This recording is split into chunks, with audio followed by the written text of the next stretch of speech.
Since no one will pay to see me strip, you'll just have to settle for bonus content.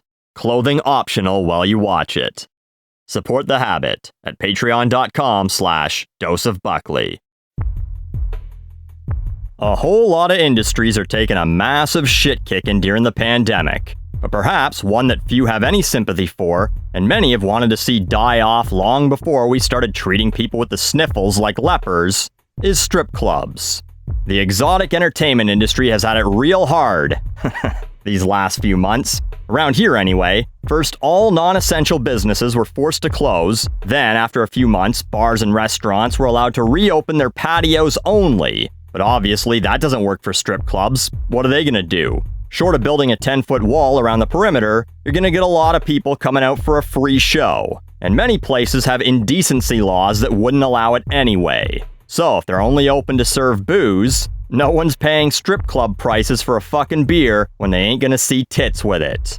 In Portland, Oregon, a club did a drive-through strip club, and their girls also supplemented their income with a delivery service called Boober Eats. Where a fully clothed dancer came and delivered your food. But that's not as lucrative for them as grinding on a dude for 3.5 minutes for $20. Or, I don't know, whatever it costs, right? No, not a fucking prude. I'll tell you right now, I've been to strip clubs when I was single in my early 30s, and they're a fun time. See, here in Ontario, strip clubs are basically like UFC 1. It's practically no holds barred. I was once told by a stripper during a private dance, "You can touch me almost anywhere, just don't touch me in the box or you're gonna get boxed." She was really funny. I told her she was the Sarah Silverman of strippers, but she didn't really appreciate that for some reason. And before you think I'm just some fucking piece of shit, which, didn't you already? How long has some of you been watching me? I'd always chat with the girls. But I'd fucking interview them. I can't turn the broadcaster in me off. I also used to tell them my name was the name of some other local radio host that was kind of similar in build to me, so there are a few strippers in town who think a radio host named Woodrow can make it rain from time to time. Well, in Canada we don't have dollar bills, we have coins, so I guess we make it hail.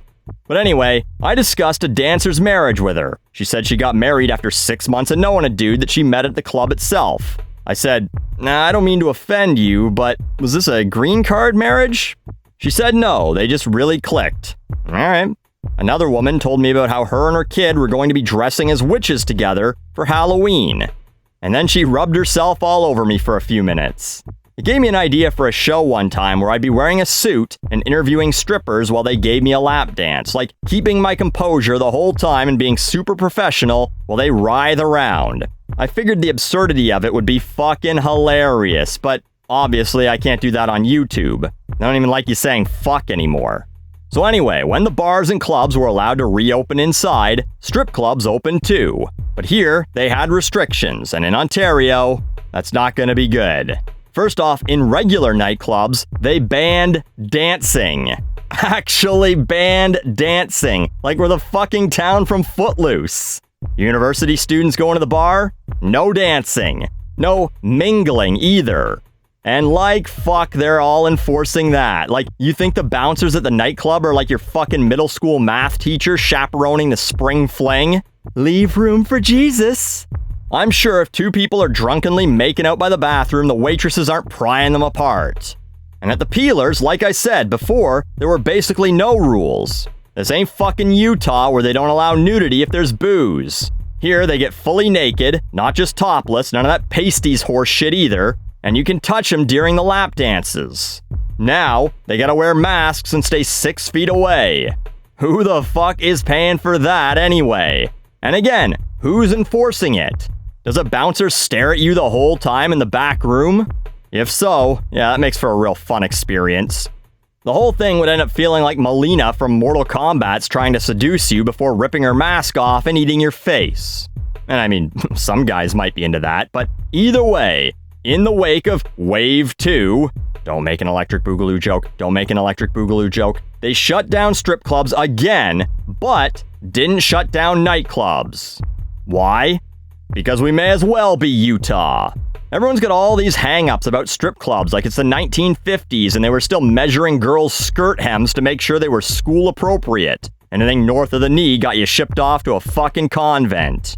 So, there have been these articles in local news, op-eds or interviews with dancers, like in the Toronto Star, where a woman makes a case for humanizing sex workers, or on CBC London, where girls talked about the protocols that were already in place that probably weren't in other bars or establishments. Like, they were scanning IDs for contact tracing, forcing masks, and doing temperature checks. Meanwhile, the grocery store slapped some fucking arrow stickers down and said, I don't know, go in this direction down this aisle or not, whatever, who fucking cares. So, like I said, I can't imagine they'd be making much money anyway. I can only imagine some people being like, no fucking way you're scanning my ID. I don't want my wife to know I was here if some fucking idiot brought COVID. I told her me and the boys were going to a bar to watch the game. But, if people do want to patronize, even with the rules, they should be allowing these clubs to make that decision, especially with the hypocrisy of allowing a bunch of college kids to sweat and slobber all over each other at the bars. This is from the London Free Press article. The region's medical officer of health says there is a risk of the virus spreading anytime you have people gathering indoors. So they feel that strongly about indoor gatherings, but just shut down the strip clubs and nothing else? This is all because one strip club in Toronto may have exposed hundreds to COVID back in August, and because it looks good. Who's going to speak out against this? Just strippers and perverts. Who cares about them, right? No decent people.